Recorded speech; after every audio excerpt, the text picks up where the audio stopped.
नमस्कार, एक बार फिर स्वागत है आपका करियर रेडीनेस पर। और दोस्तों, इस वीडियो में हम बात करने वाले हैं Shekhawati university BA semester second का जो पब्लिक एडमिनिस्ट्रेशन मेजर पेपर है, उसका पेपर का नाम है पब्लिक एडमिनिस्ट्रेशन इन इंडिया। इस पेपर के इम्पोर्टेंट क्वेश्चन को हम इस क्लास में देखने वाले हैं और जानेंगे कि कौन से वो क्वेश्चन हैं जो इस बार एग्ज़ाम में आपकी मदद करने वाले हैं या आपके लिए रहने वाले हैं इम्पोर्टेंट। आपका 4 यूनिट में आपका सिलेबस डिवाइडेड है। अगर आप एक पॉलिटिक्स और इकोनॉमिक्स के भी स्टूडेंट हो तो ये आपके लिए बहुत आसान सही है, क्योंकि बहुत लंबी चौड़ी चीज़ें इसमें नहीं है, घूम फिर के उन सारी चीज़ों को यहाँ पे बात की गई है।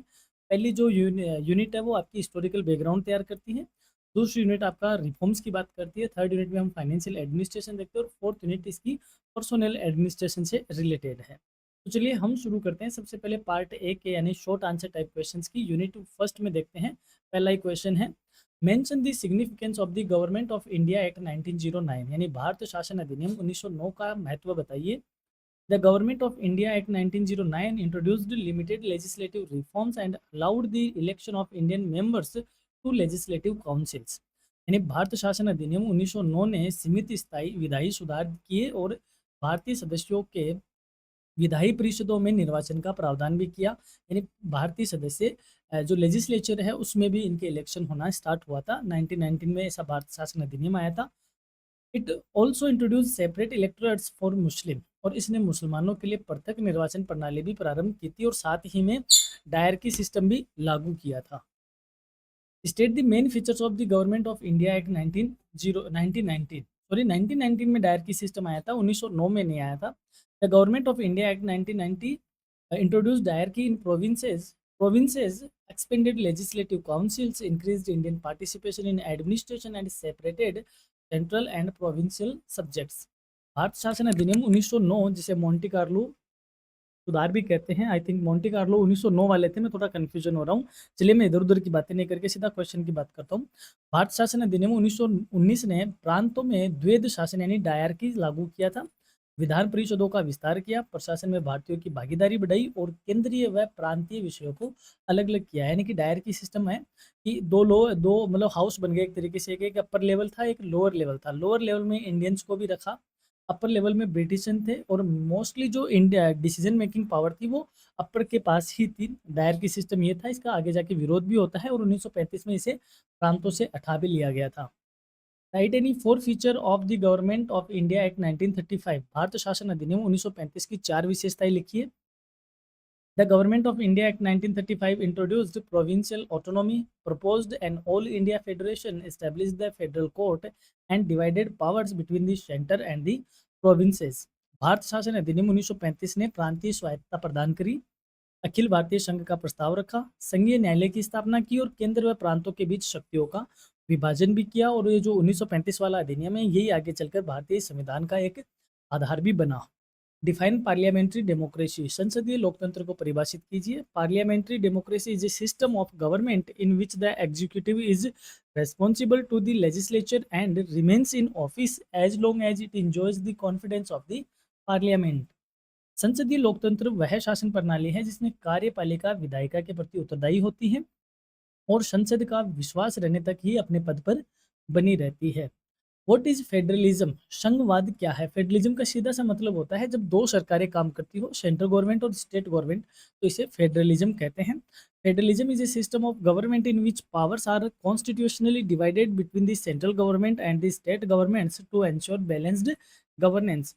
संघवाद वह शासन व्यवस्था है जिसमें संविधान द्वारा केंद्र सरकार व राज्य सरकारों के बीच शक्तियों का विभाजन किया जाता है ताकि संतुलित शासन सुनिश्चित हो सके।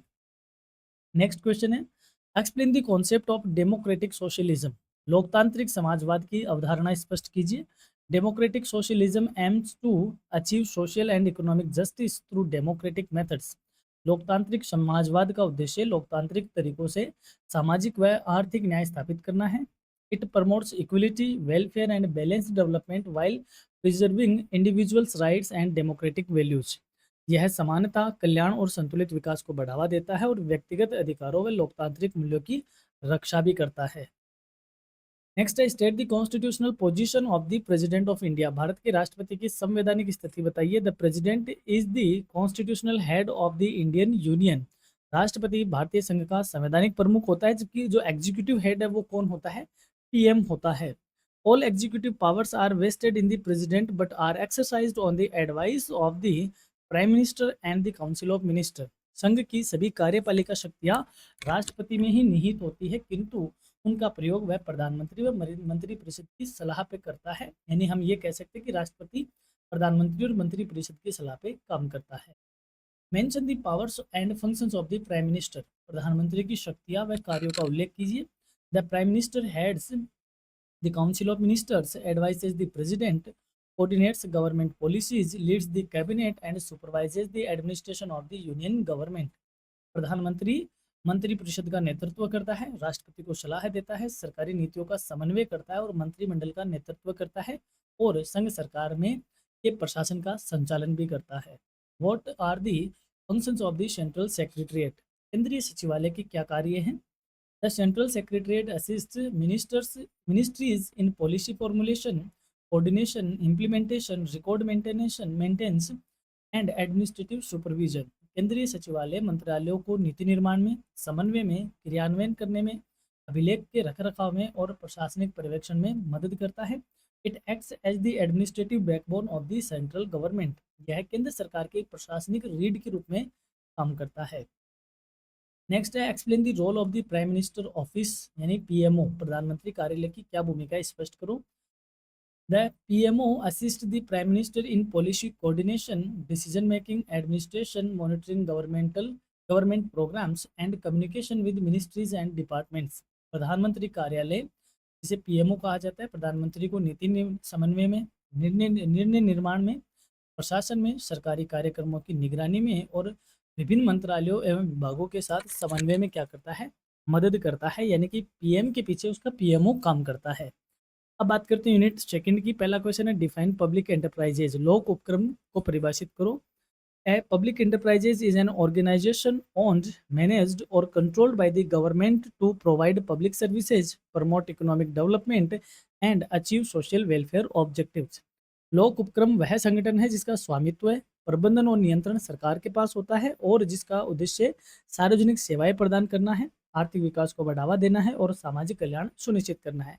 कहने का मतलब जो सरकार की इंडस्ट्रीज होती है, सरकार के जो उपक्रम होते हैं, यानी जो सार्वजनिक के उपक्रम होते हैं, उन्हें पब्लिक इंटरप्राइजेज कहा जाता है और सरकार का काम वेलफेयर सोसाइटी की स्टैब्लिशमेंट करना और इकोनॉमिक डेवलपमेंट करना है। अगला है what is the departmental undertaking. विभागीय उपक्रम क्या है? A departmental undertaking is a public enterprise managed directly by a government department. विभागीय उपक्रम ऐसा लोक उपक्रम है जिसका संचालन सीधे सरकारी विभाग द्वारा किया जाता है। It is fully controlled and financed by the government and functions as part of the regular administration. इसका पूर्ण नियंत्रण एवं वित्त पोषण सरकार द्वारा किया जाता है और यह नियमित प्रशासन का हिस्सा होता है। नेक्स्ट है डिफाइन पब्लिक कॉर्पोरेशन। सार्वजनिक निगम को परिभाषित कीजिए। A public corporation is a statutory body established bye an act of parliament और स्टेट लेजिस्लेचर। सार्वजनिक निगम संसद या राज्य विधानमंडल के अधिनियम द्वारा स्थापित एक वैधानिक निकाय है। It enjoys administrative autonomy while remaining accountable to the government. इसे प्रशासनिक स्वायत्ता प्राप्त होती है, किंतु ये सरकार के प्रति उत्तरदायी भी रहता है। What is a government company. सरकारी कंपनी क्या है? A government company is a company in which at least 51% of the paid up share capital is held by the central government, state government और both। यानी कि सरकारी company वह है जिसमें कम से कम 51% चूकता अंश पूंजी केंद्र सरकार या राज्य सरकार या दोनों के पास होनी चाहिए। यानी कि उसकी जो पेड अप कैपिटल है एटलीस्ट उसका 51% किसी ना किसी सरकार के पास होना चाहिए, तभी उसे सरकारी कंपनी कहा जाता है। What is the parliamentary committee on public undertakings, यानी COPU। लोक उपक्रम समिति क्या है? The committee on public undertakings is a parliamentary committee that examines the working efficiency and accountability of public sector undertakings that submits reports to the Parliament. लोक उपक्रम समिति संसद की एक समिति है जो सार्वजनिक उपक्रमों के कार्य, दक्षता एवं उत्तरदायित्व का परीक्षण करती है और अपनी रिपोर्ट संसद को प्रस्तुत करती है। डिफाइन पब्लिक प्राइवेट पार्टनरशिप यानी PPP। सार्वजनिक निजी भागीदारी को परिभाषित करो, यानी जब सरकार और प्राइवेट सेक्टर दोनों मिलकर साथ में काम करें। Public private partnership is a cooperative arrangement between the government and the private sector for financing, developing and managing public infrastructure and services. सार्वजनिक निजी भागीदारी सरकार व निजी क्षेत्र के बीच सार्वजनिक आधारभूत संरचना एवं सेवाओं के वित्त पोषण, विकास और प्रबंधन के लिए किया गया एक सहयोगात्मक समझौता है। What is legislative control over administration? प्रशासन पर विधायी नियंत्रण क्या है? Legislative control refers to the supervision exercised by the legislature over the executive through questions, debates, committees and financial scrutiny to ensure accountability। विधायी नियंत्रण से आशय है कि विधायिका द्वारा जो प्रश्न है, चर्चाएं हैं, समितियां हैं, वित्तीय परीक्षण है के माध्यम से कार्यपालिका पर किए जाने वाले पर्यवेक्षण हैं जिससे उत्तरदायित्व उनका सुनिश्चित होता है। Explain executive control over administration. प्रशासन पर कार्यपालिका नियंत्रण की व्याख्या करो। Executive control is exercised by the president, PM, ministers and senior officials through policy direction, supervision, coordination and administrative review. कार्यपालिका नियंत्रण राष्ट्रपति, प्रधानमंत्री, मंत्रियों या वरिष्ठ अधिकारियों द्वारा नीति निर्देशन, पर्यवेक्षण, समन्वय एवं प्रशासनिक समीक्षा के माध्यम से किया जाता है। What is judicial control over administration? प्रशासन पर न्यायिक नियंत्रण क्या है? Judicial control refers to the power of courts to examine administrative actions and ensure that they are lawful, fair and consistent with the constitution। न्यायिक नियंत्रण से आशय है कि न्यायालयों की उस शक्ति से है जिसके माध्यम से वे प्रशासनिक कार्य वैध है, निष्पक्ष है, संविधान के अनुरूप है या नहीं है, इन बातों की क्या करते हैं? जांच करते हैं। अगला है mention any 4 limitations of control over administration. प्रशासन पर नियंत्रण की कुछ 4 सीमाएं बताओ। Control over administration is limited by political interference, administrative delays, lack of technical expertise, excessive workload and inadequate coordination among institutions. प्रशासन पर नियंत्रण राजनीतिक हस्तक्षेप, प्रशासनिक विलंब, तकनीकी विशेषज्ञता की कमी, अत्यधिक कार्यभार और संस्थाओं के बीच अपर्याप्त समन्वय जैसी प्रभावित होता है। बात करते हैं यूनिट 3 की। पहला क्वेश्चन है डिफाइन फाइनेंशियल एडमिनिस्ट्रेशन। वित्तीय प्रशासन को परिभाषित करो। Financial administration refers to the planning, management, control and utilisation of the public financial resources through budgeting, revenue collection, expenditure, accounting and auditing to achieve governmental objectives. यानी वित्तीय प्रशासन का मतलब हुआ कि सरकार अपने उद्देश्यों की प्राप्ति के लिए बजट बनाती है, राजस्व कलेक्ट करती है यानी टैक्स कलेक्ट करती है, क्या करती है, उनका अकाउंटिंग हिसाब करती है, हिसाब की जांच करती है के माध्यम से सार्वजनिक वित्तीय संसाधनों के नियोजन, प्रबंधन और नियंत्रण का उपयोग वगैरह करती है। इस सारी चीज़ों के लिए जो तामझाम लगाती है उसे फाइनेंशियल एडमिनिस्ट्रेशन कहा जाता है। What is budget? बजट क्या है? A budget is the annual financial statement of the government showing its estimated income and expenditure for the financial year, for a financial year। Budget सरकार का वार्षिक वित्तीय विवरण है जिसमें एक वित्तीय वर्ष के लिए अनुमानित आय एवं व्यय का विवरण होता है। It serves as an important instrument of financial planning and control. यह वित्तीय नियोजन व नियंत्रण का एक महत्वपूर्ण साधन है। जैसे अभी 2026-27 चल रहा है फाइनेंशियल ईयर, अब 2028-29 फाइनेंशियल ईयर आएगा तो इसमें सरकार क्या करेगी, क्या इनकम होगी, क्या खर्चा होगा, किस तरीके से वह अपना फाइनेंशियल देखेगी। तो फरवरी 2027 में बजट लेके आएगी 28-29 के लिए, यानी कि 2028-2029 के फाइनेंशियल ईयर के लिए।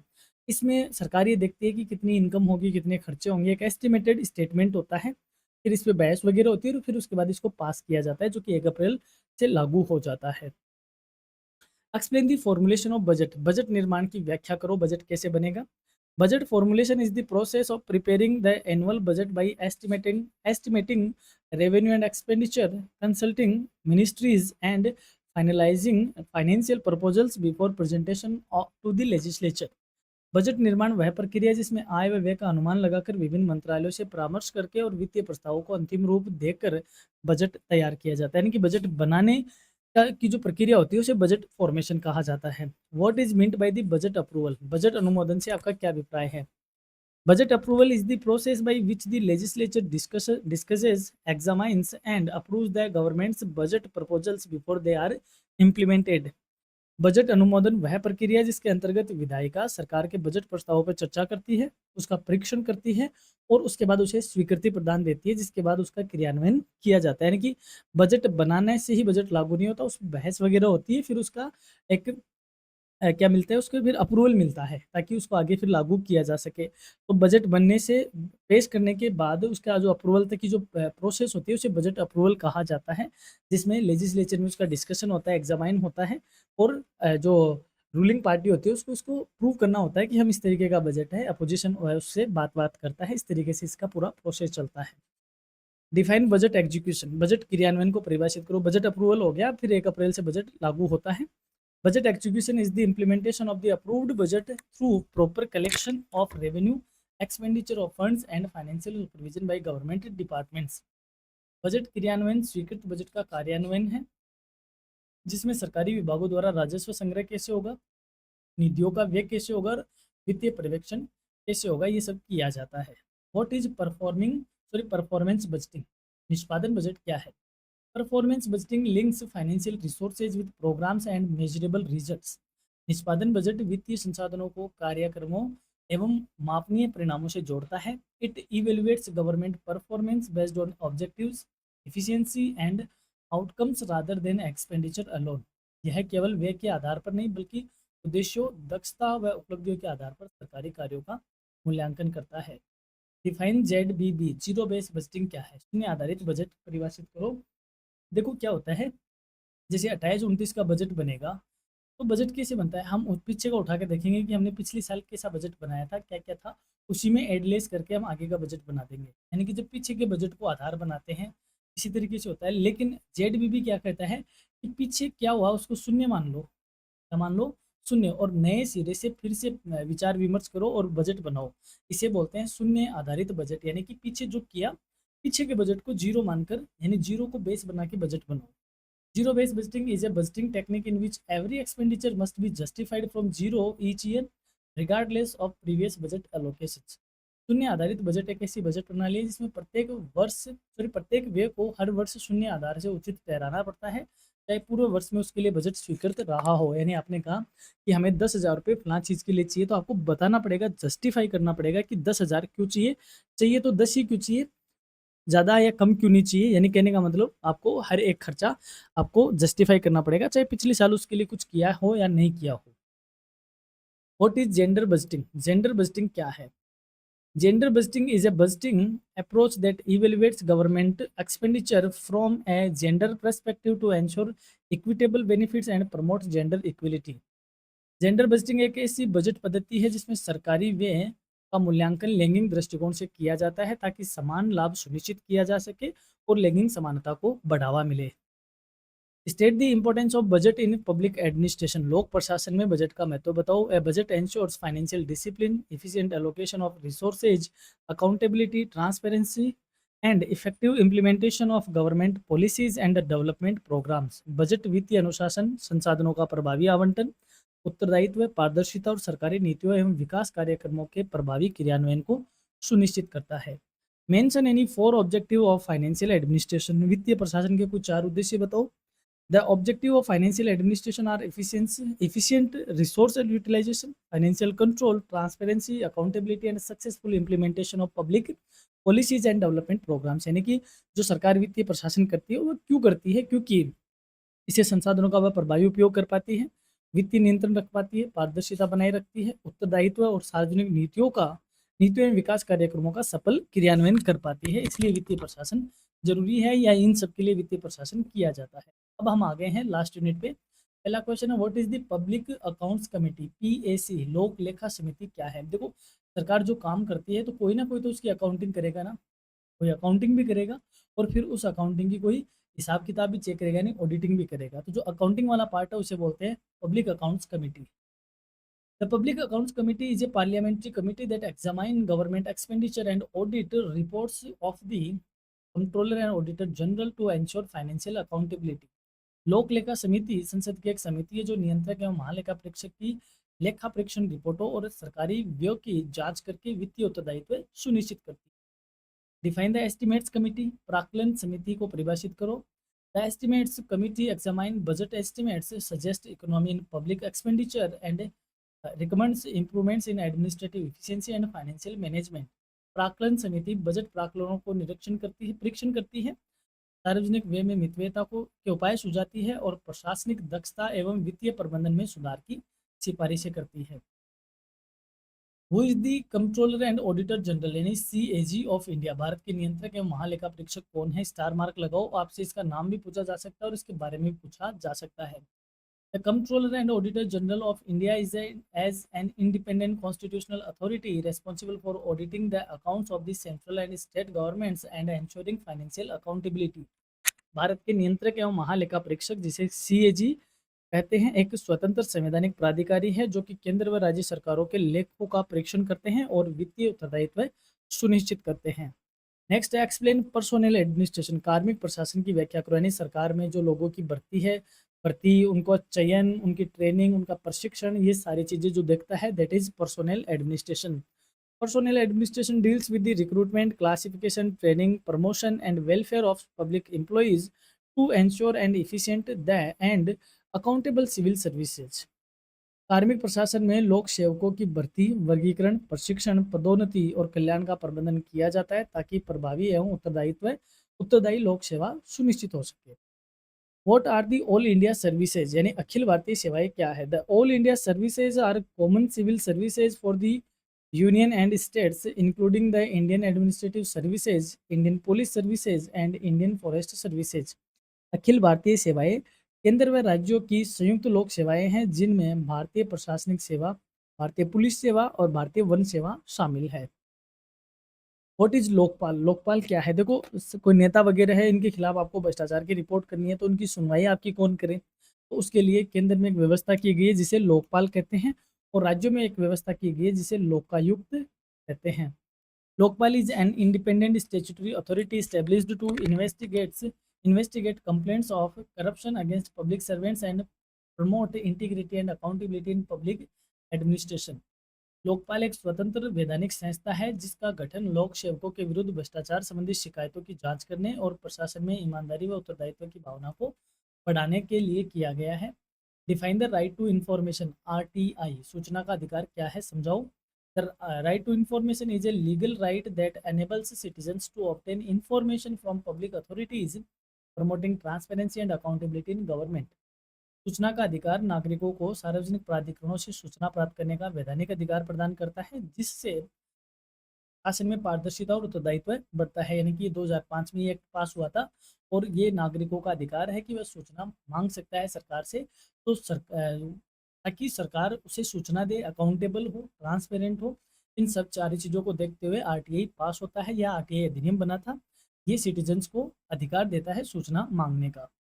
What is e governance, e governance क्या है? जब सरकार की सुविधाएं क्या मिलने लग जाए, कुछ सेवाएं ऑनलाइन मिले तो उसे ई गवर्नेंस कहते हैं, electronic governance.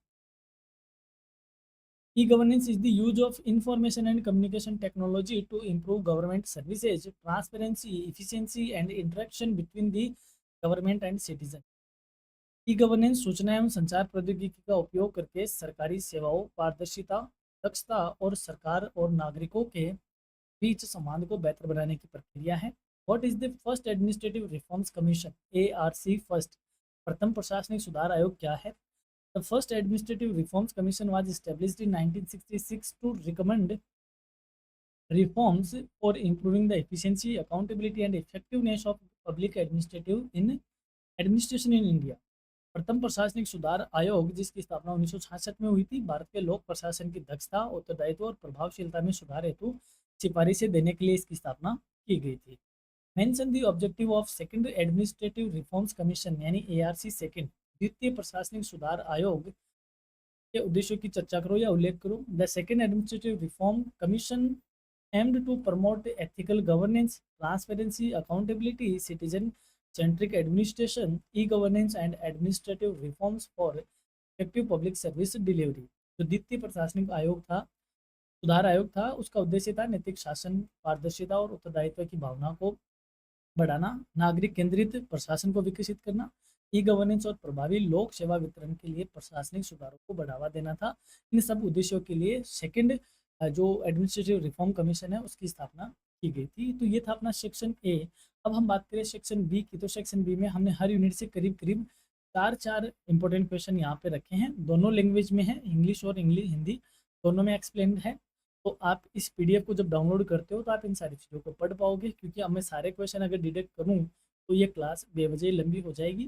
Short answer type question को रिडक्ट करना इसलिए होता है कि एक बार आपके सामने पूरे सिलेबस का ओवरव्यू तैयार हो जाता है कि क्या-क्या हमें इसमें पढ़ना है। और इसी के साथ इसमें सेक्शन सी भी इंक्लूड किया गया है, उसके कैसे आंसर आपको करने हैं वो भी इसमें बताए गए हैं। रही बात आपको इस पीडीएफ की डाउनलोड करने की, तो डाउनलोड करने के लिए आपको जाना पड़ेगा वेबसाइट पे, जिसका लिंक आपको डिस्क्रिप्शन में मिल जाएगा। आप हर वीडियो के किसी भी वीडियो का जो पहला लिंक है डिस्क्रिप्शन का, वो पीडीएफ के लिए वेबसाइट का लिंक है। वहाँ जाओगे तो वहाँ स्टडी मटेरियल टैब पे आप जाओगे। स्टडी मटेरियल टैब पे तो उसमें सेमेस्टर सेकंड सेकंड का ही है ये। सेकंड में आपको मेजर पब्लिक एडमिनिस्ट्रेशन क्वेश्चन के नाम से ये फाइल मिल जाएगी, जिसे आप डाउनलोड करके पढ़ सकते हो। और हाँ, चैनल पे नए हो तो चैनल की घंटी जरूर दबाएं, यानी कि सब्सक्राइब जरूर करें, क्योंकि अपना रिलेशन, अभी आप सेकंड सेमेस्टर में हो, अपन लॉन्ग लाइफ आपकी पूरी कॉलेज एजुकेशन तक साथ हैं। तो keep studying, keep watching, stay with career एडमिनिस्ट, and all the best for your examination. आप अच्छे से एग्जाम के लिए तैयारी करें, पढ़े। और हाँ, क्लास को हाइप करना ना भूलिएगा। आप हाइप करते हो तो उन बच्चों तक भी क्लास पहुंचती है जो बच्चे यहाँ तक नहीं पहुंच पाते हैं। तो keep hyping, and thanks for the watching. All the best again. Have a nice day, have a great time. Thank you very much.